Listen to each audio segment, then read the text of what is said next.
Is this video controversial? I'm not sure. I'm not sure where people stand on the blacks versus greens. After episode 10, a lot of stuff surely went down.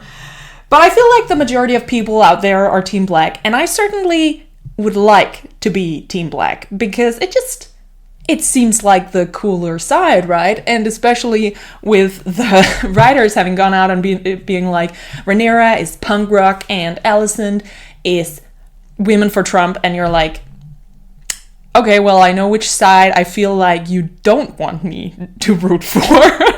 However, as much as I try to be Team Black, I fail, or maybe you could say, I fail to see why Rhaenyra should be queen. And I think the problem with a lot of the critique that I'm going to present in this little video is that I don't know whether the writers did this intentionally and that it's a part of a characterization of Rhaenyra, or if they actually want me to root for her and failed to make me do so.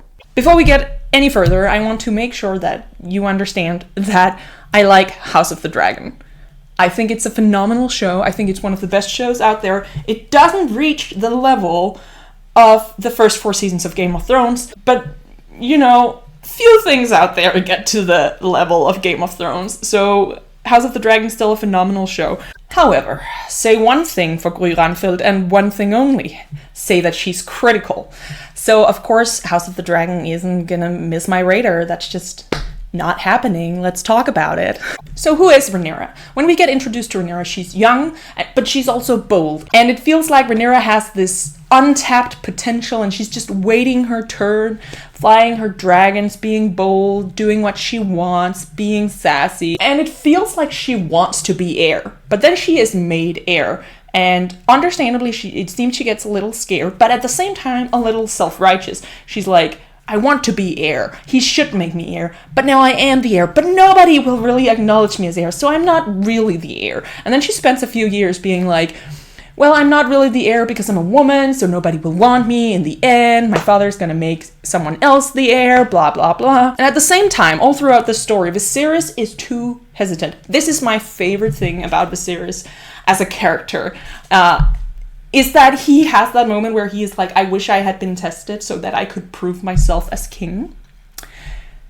But he was tested. His test was to secure the peace of the reign. He is not fully Viserys the Peaceful if he was not able to secure the peace for passing the throne on to the next king or queen. So his failure was in, he had Rhaenyra as heir, a woman, and there were certain problems, obstacles, and his test was whether he could overcome those and tie the realm to Rhaenyra, and he failed. And he failed in so many ways. He failed to bring her up from being a cupbearer to giving her a seat at his table. Like, she shouldn't be like a council member, but she should be there. She should tell what she's thinking, and he should listen to her, give her counsel, and say, yes, that's a good idea, but perhaps a bit too bold. He should teach her the craft of ruling a kingdom, and he fails to do this. And this is very important because it seems that the real thing that Viserys passes on to Rhaenyra is this inconsequential, ineffective leadership.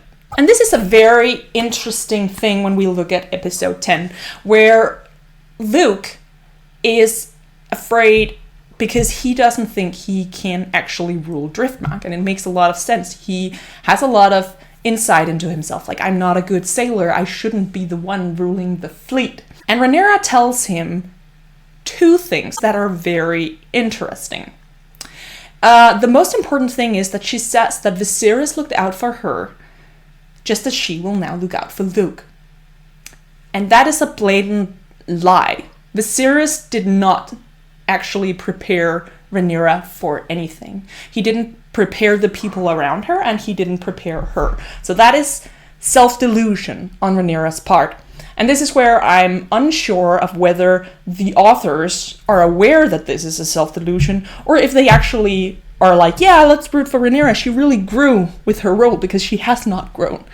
And I think it's intentional, because at the very end of the episode, Luke dies because she failed to protect him. And the other thing that Rhaenyra says in this episode, in this conversation with Luke, is that I grew into my role. I was scared, but I grew into it. And I think that when you juxtapose that with the other self-delusion, we have here potential proof that the authors are actually aware that Rhaenyra is totally self-deluded. Another thing that makes me unsure of whether the authors are aware of her self-delusion is that Rhaenys tells the Sea Snake that we should support Rhaenyra because she was the only one in the whole war council who wasn't about to just wantonly plunge the realm into war.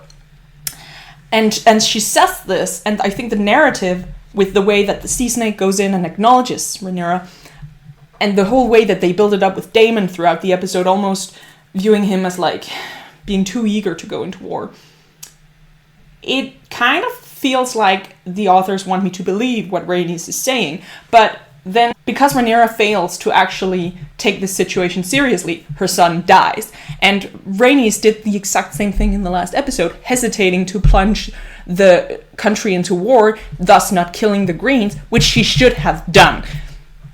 So, again, I'm unsure of whether the authors want me to believe Rhaenys, because me, from a logical viewpoint, watching everything that has happened and the consequences and what I thought throughout the story, like what people should have done, I'm like, well, all of you just didn't make the right actions. All of you are not active enough. And say, like, you can critique the Greens for a lot of things, but at least, like, they act. Why do I think she's self-deluded? Why do I not think that she has actually grown into her role? Why do I not think that she should actually be a ruler? Let's get into the proof for why Rhaenyra is a bad queen, but she's our best alternative. So, for the first part of the story, Rhaenyra is aware that she as a girl doesn't have a strong acclaim as heir. She keeps complaining about it and not actually doing anything about it, and she keeps pushing Alicent away, keeps not actually tying people to her. Like, for instance, the Sea Snake, when he disagreed about the stepstones, she could have stepped up and disagreed with Viserys and made some kind of deal with Daemon. She could have been that link, but she didn't. And the same thing with Otto. Instead of trying to tie him to her and figure out a way of sating his need for power and consequence into the future, she pushed him away and made an enemy of him and made an enemy of Alicent. Interesting character flaws, yes, but and it would have been very interesting if it was like she could do some things but failed in other ways. But all of the way throughout the story, she does one savvy political thing, which is fetch the egg from Daemon. That's the one thing that she does that was a positive. But all throughout the story, she's passive. She doesn't actually do things or take the chances that could help her. For instance, when she sees the white heart in the Kingswood, spread that story. You need to milk that.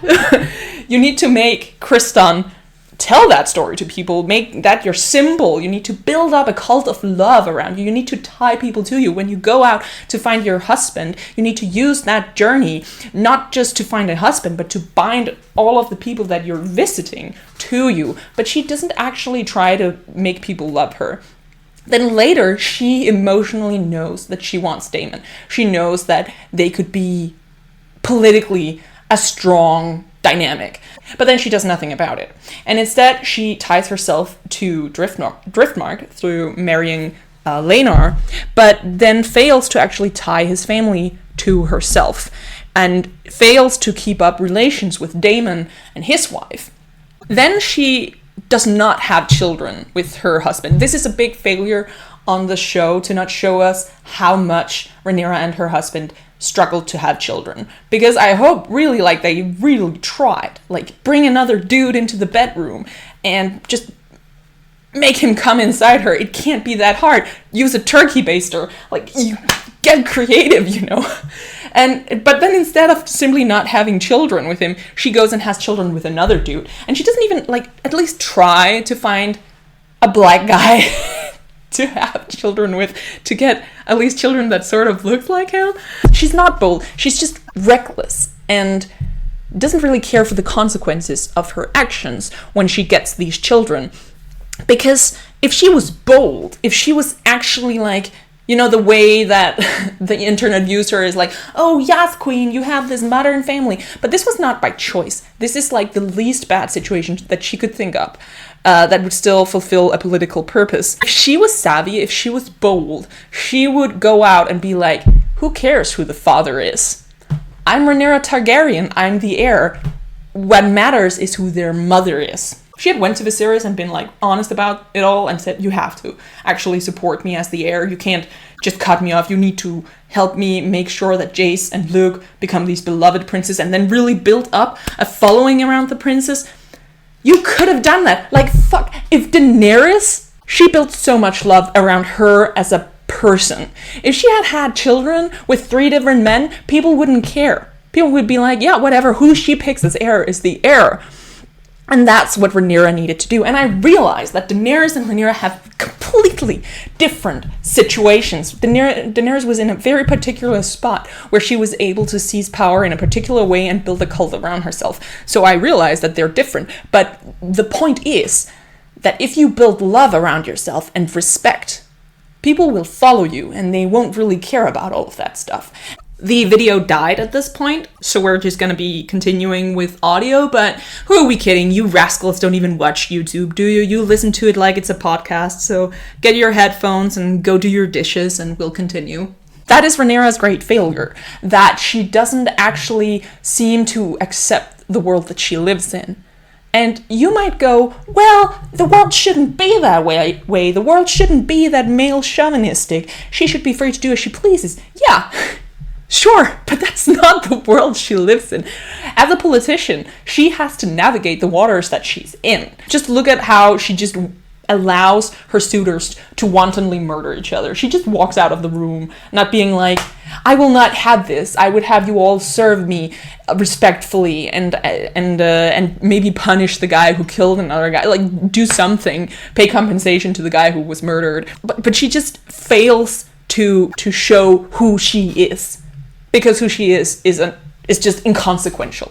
And you know, instead of staying in King's Landing and fighting, she just goes to Dragonstone for a bunch of years, and then she comes here after so many years, talks a little bit with her father, and realizes that he's on the brink of death, and that Alicent and Otto are seriously grasping for power.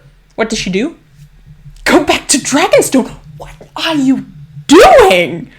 My big hope was that when Rhaenyra and Daemon finally got married, it would be this big turning point in the story, that Daemon's wild, erratic, chaotic reactivity and proactivity would be tempered by giving him an actual purpose in Rhaenyra.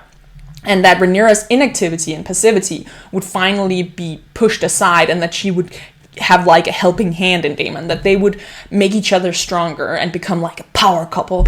That's not really what happened, as we see in this 10th episode, where they fail to communicate with each other. Why are people constantly in the show having really important discussions and conflicts with each other in a room full of people, where it's like, you know, you should have this power struggle like alone. Like, Daemon and Rhaenyra should have a discussion where they talk about how we're gonna be handling this situation instead of just halfway discussing it in these council meetings and then clearly being in conflict with each other. Right now, you need to appear united. You need to actually have a common cause. It's so stupid. And again, Daemon is so much more savvy with this military stuff. He has clearly been keeping tabs on the situation. He has known that the conflict was coming, while Rhaenyra has just been turning a blind eye to it. It's so awkward with her in that war room, and the way that she just doesn't know anything, and then Daemon just takes over because he has the fucking knowledge. And I know that in a way it's framed like, oh, she's kind of like, oh, he's speaking out of turn. He's taking control of this situation. But it's like, bitch, you're not taking control of this situation. Someone has to. And if you haven't been keeping tabs on the military situation, maybe you shouldn't be leading it. And you might say, but it's dull to see people actually lead. We don't want to see actual nitty-gritty practical politics. But we do see nitty-gritty practical politics on the Greens side. We see them working. We see Aemond with his philosophy and history and swordplay. He's actually trying to become someone. He's actually building a following around himself. We see Alicent in that wonderful scene with the girl who has been raped. I know that's a very disturbing use of the word wonderful, but it was a great scene. We see Alicent really handle this difficult situation in the best way that she could, with the goal of keeping things on the down low and minimizing damage. And we see her being angry with Aegon and trying to get him to realize what his role is. And the same thing with Otto. We overhear him talking about wool taxes, and we see him constantly being this practical guy who's thinking of the future of the realm. Yes, Otto, he rightfully sees that there's going to be trouble getting Rhaenyra to actually become the heir. And of course, his big mistake, his character flaw, is that he wants power so much that he fails to see that he could have avoided a war if he had just built a following around Rhaenyra. He should have, if he truly wanted peace for the realm and not just power for himself and his name, because that's his self-delusion. If he actually wanted peace for the realm, he would have taken Rhaenyra and shaped her into an effective ruler. What he tried to do with Alicent and with Aegon, he would have done with Rhaenyra, and then maybe tried to get his grandchildren and her children married to each other. That was the way to go, but he didn't choose that. But I think that's an interesting character flaw. But he has a flaw that makes him make a political decision that leads things astray.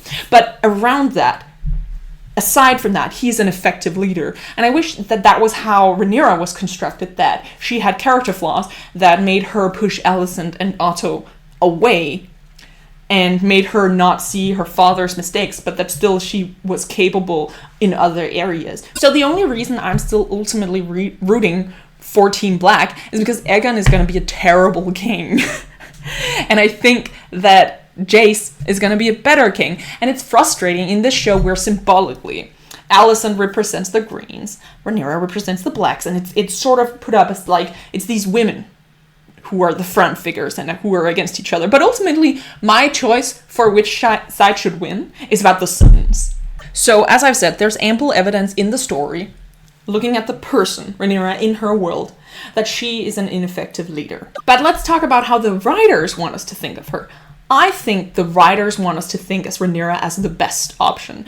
And I also think that TikTok and Instagram are totally on Rhaenyra's side as well. But let's be honest about something. Rhaenyra did not offer Alicent a marriage between their children because she was like a suave politician who saw that this was the right move to avoid a future war and finally tie Alicent to her. No, this was made out of desperation because she had failed to secure her own sons in the same way that her father failed to secure her. She's not actually attempting peace. She's doing it out of desperation and self-preservation, not because she's a good leader and not out of some ideal about peace. I haven't read the books, so I don't know how all of this ends up. All I know is that the show seems to really want to present the Greens as these psychos, because we have Aegon being a rapist and what do you call it? Like sending children into these brutal gladiator rings. Like that's not a very sympathetic character. He's almost worse than Joffrey. And with the whole way that they're framing Otto as the way he controlled Alicent, and there's just things over on the Green side that makes it seem like the writers want me to dislike them. I just feel Rhaenyra is propped up on a pedestal she does not deserve to be on. Does that make sense?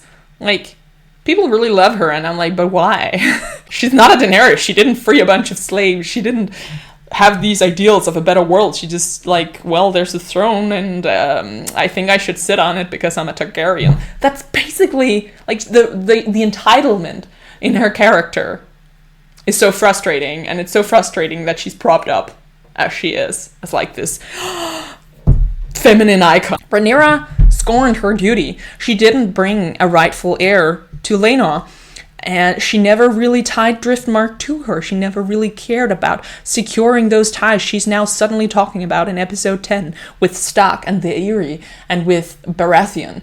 She should have been tying those people to her way before, and this is the problem when you have two sons and marry them both to the two daughters of Driftmark. Rhaenyra fails to understand that ultimately her power comes from the people, and I don't just mean the people, but the nobility.